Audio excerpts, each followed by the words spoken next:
write the first sentence of your book, include these 3 components. Number 1.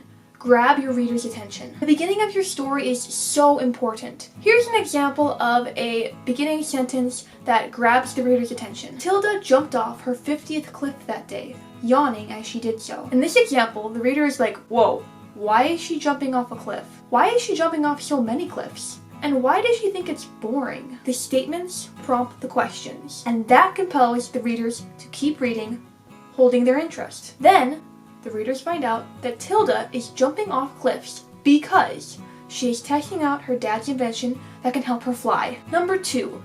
Suck the readers into the main character's world. Make it about the character. Show the character's personality through it. Hint at the internal conflict with the character. You can do that with only 1 sentence. Here's an example. When Stanley's dad quit his job for the 5th time that year, the family moved to Kentucky. Not the best example of a first sentence, don't use it, but see how we now understand better Stanley's world. His dad doesn't hold on to a job very long, which affects the whole family. Now Stanley has to start all over again in a new place. If his dad keeps quitting his job, maybe Stanley has to move around a lot in his life. Maybe he doesn't have many friends because of that. See how that all came from 1 sentence? And lastly, introduce conflict. There is a problem to be solved. Something that calls the main character to do something. Conflict intrigues people and gets their attention. Weave it into your writing. The fire alarm went off again,